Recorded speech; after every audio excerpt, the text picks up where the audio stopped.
Serious autistic people of Reddit, what is a social norm that you've just recently found out about? I found out that holding extended eye contact is pretty much universally unappreciated. I always thought that giving full attention was respectful, but recently was told it comes off as the opposite. I've had to practice looking away at appropriate times. It's frustrating because I watch people for hyper detailed body language, but conversations go better when I look away briefly for their comfort. I'm quite the opposite. I hate holding eye contact. I struggle when my father and I talk because he usually asks for me to look him in the eyes and I always feel so awkward about it. I've always heard that not maintaining eye contact is rude, which is ridiculous. I can't hold it for very long. Trying to read body language is also a struggle for me, as well as expressing myself through it. I mix signals or sometimes don't even notice them. OMG. I find eye contact painfully intense. Direct contact might as well be a shock with a teeny tiny taser. Fortunately, my dad taught me when I was very young that looking just above or below someone's eyes can give the impression of eye contact, but without the uncomfortable tension it provokes in me. People talk about the weather a lot with strangers because everyone has it in common, and lots of people have opinions on it, and from there it's easy to switch the conversation to something else so the conversation doesn't die. For the longest time I never realized that when someone asks you a bunch of questions it's because they are trying to make conversation with you. I always just answered as briefly as possible, like if it was a Q&A or something. It kind of confused me that every new person I met was so interested in my life that they all wanted to know where I was from and what my favorite color of 7 was. Now I realize how much of an asshole I actually came off as and why not many people wanted to talk to me. Yeah, that's a hard one, but to me, the easiest way to make conversation is to answer their question and then ask the same question back. Then, you might come across as a bit shy, but friendly. I sometimes feel like they are getting too close to me, like Robin Williams with "It's Not Your Fault."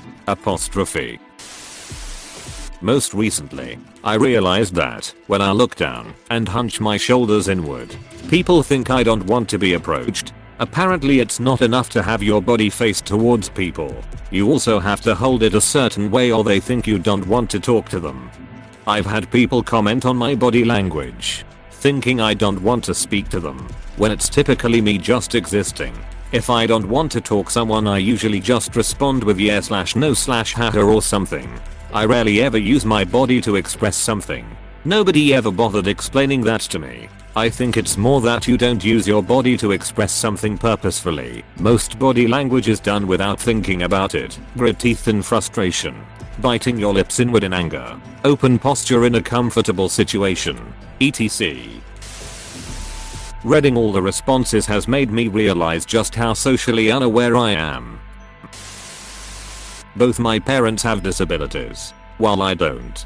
My childhood and adolescence was weird as I had to unlearn a bunch of behaviors that were normal in my family, but which most people don't do. Nobody in my family hugs. They prefer isolation and go without talking to one another for days. When they do talk, it's a lot of talking at rather than talking with.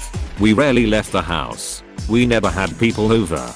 High school was great for me because suddenly I found out I didn't have to feel lonely and bored all the time. I could have conversations and color and excitement, and even just being out and about was so great. This is interesting. Were your parents autistic? If so, do you feel like you had a form of learned autism and that's what you're referring to having to unlearn? Of a sort. Every household has kinda family behaviors, rules and traditions that are unique or unusual. Imagine it like saying grace before a meal or Friday fish and chips night. The difference being, in my case it was a more general realization of social norms. One big thing in my family was always lying. Nobody was ever allowed to lie or exaggerate about anything. Ever. You were never starving. You never said you enjoyed a meal if you didn't. You never gave somebody a false compliment. White lies are something I only ever learned to do in school because it just wasn't allowed at home. I only learned how to respond to "how are you" when I was 21, and I still feel stressed by it every time to this day. I have never answered that question truthfully. It's always a variation of "I'm good, thank you" for me. I'm just imagining a conversation. If I actually answered truthfully, "Hey, how are you?" I'm actually pretty bad. With all that's going on and stress from my job. Oh. Anyway. Participating in conversations when introduced to new people. I don't really meet tons of new people, but sometimes a friend of mine will bring me to a place full of some friends I don't know. I was always just trying to be polite and not intrude. Also drive-thrus. Obviously I knew about them, but god do I hate them. Both of these things are awfully awkward for me. I usually have a sort of persona around my friends, but around new people I typically have to figure out what they're like before I can properly mask, and mixing the personalities is weird too. Bubbly friend introduces me to their shy, quiet friend and I have to strike a balance in like 7 seconds. At drive-thrus I use and hesitate a lot, and also talk over the worker by accident. It's a train wreck every time, and I'm glad I'm not the only one that struggles. Until this year I couldn't even speak in a drive-thru. I found it's something to do with being unable to see the person I'm talking to, which is probably why I can't call and order food or call a place to verify our/inventory. Good to know others struggle with this. And again used a persona to deal with the uncertainties of meeting new people. I learned a few weeks ago that small talk and the occasional silence are okay and perfectly acceptable. Also, offering my input isn't always appropriate. Being somewhere without someone talking unnerves me in a way that I don't know if I can ever describe. Like, we could be talking about whatever, sunshine and rainbows or whatever, and we run out of conversation. And they are totally fine with that. Meanwhile, I'm about to have an anxiety attack if someone does start talking immediately. It feels like I'm about to be murdered right there and maybe worse. It happened at a bar a few years ago where everyone had just stopped talking and I was freaking out. I think the best example is from SpongeBob where he goes to Sandy's house and he starts thinking to himself, "I don't need it," over and over again. Just change "I don't need it" to something like "say something." Anything, and that kinda how I feel. Also, change the person I'm talking with from someone trustworthy and good to a poor Kristen Gray, and that's how I feel when no one is talking. This sounds incredibly stressful, and I'm sorry it's something you deal with.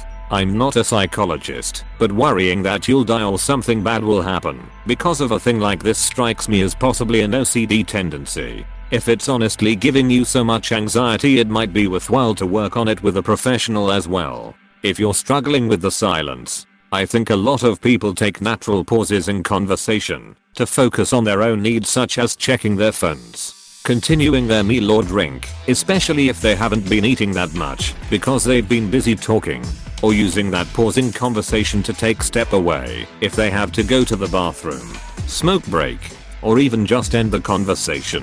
Maybe try to change the way you look at those pauses. Instead of a silence that needs to be filled, take a quick inventory of how you're doing. Mirroring what you see others do in those pauses could also be a good place to start. I found out that when someone asks you to go do something with them, and you sound hesitant, that when they say "okay, fine, come then," they still want you to go. I thought they changed their mind, but apparently it's just something people say when they're emotional. Think it's because they think you really don't want to come, but are too polite to say that out loud. They want you to go, but only if you are willing. They don't want to force you. So if you are neutral, they'd like you to say yes. If you are actually opposed, they'd probably like you to say no.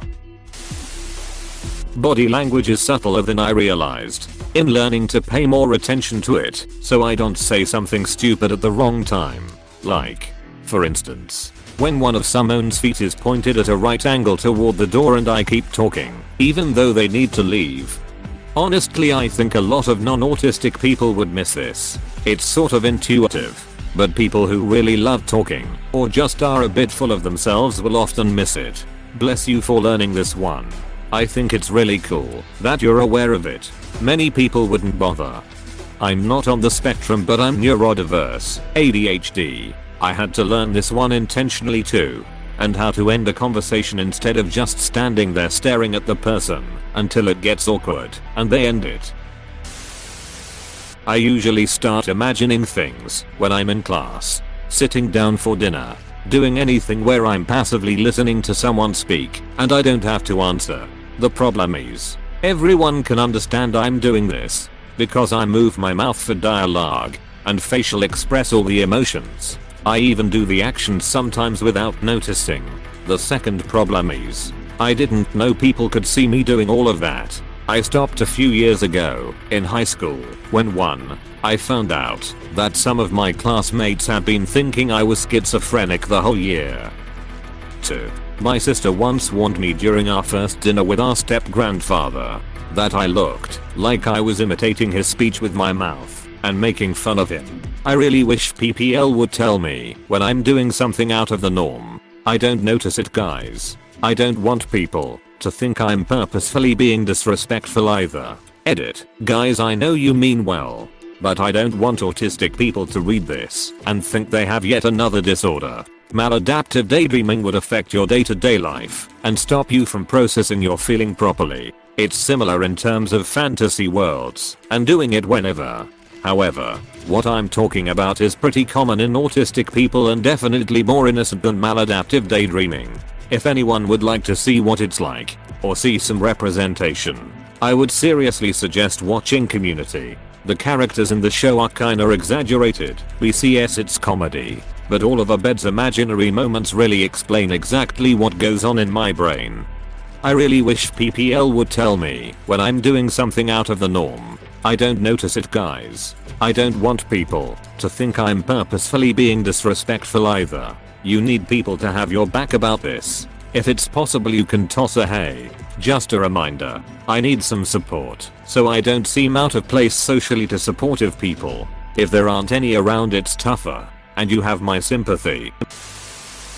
I'm on the spectrum, Asperger's, and I can't really think of anything right now, but I've been told that saying that I'm sorry about everything gets annoying, and sometimes I accidentally repeat stuff I'm saying. I've been told that saying that I'm sorry about everything gets annoying. Possible solution, move to Canada.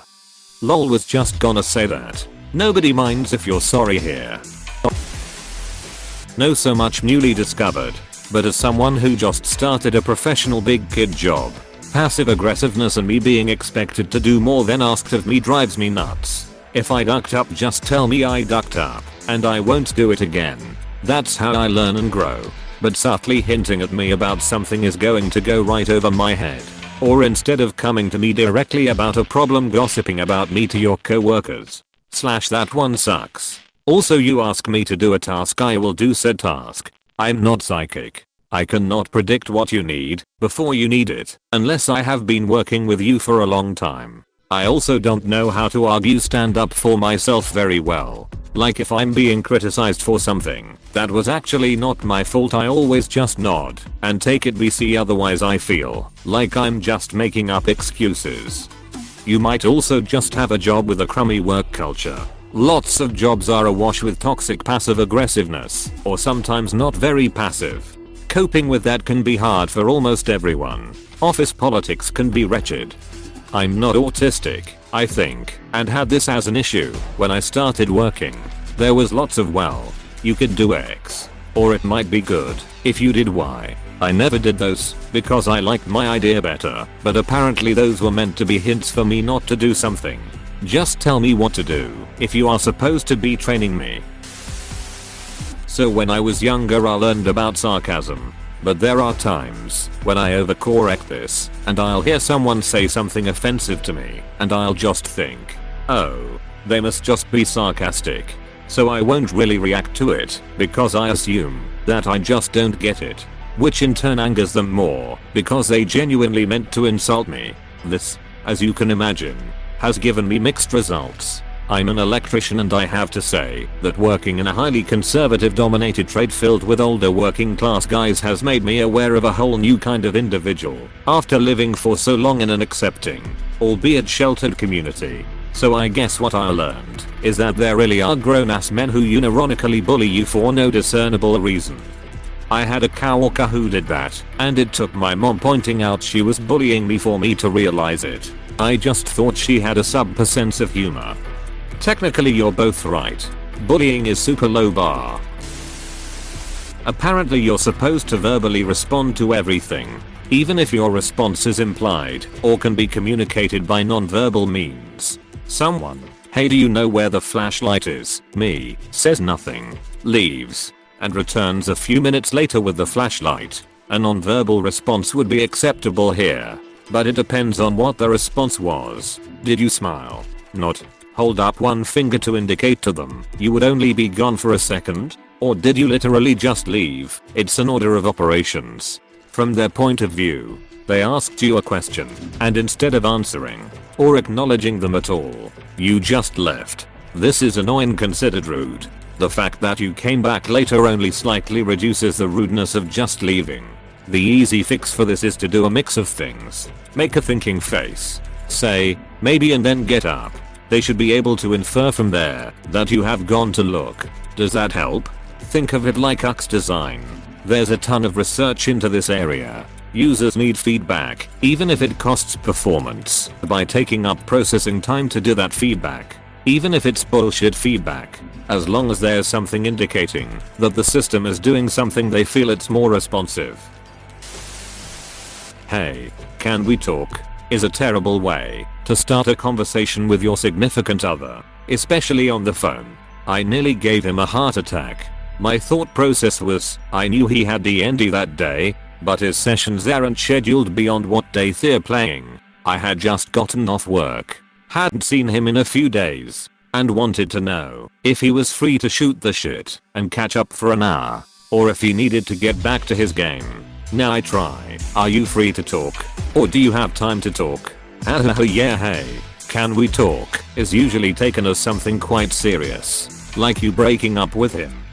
"Hey, can we talk? You might lose me soon. I'm going through a..." Unreliable.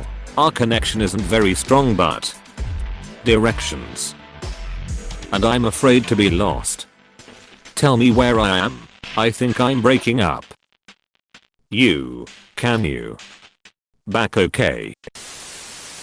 Hey, thanks for watching, and don't forget to subscribe.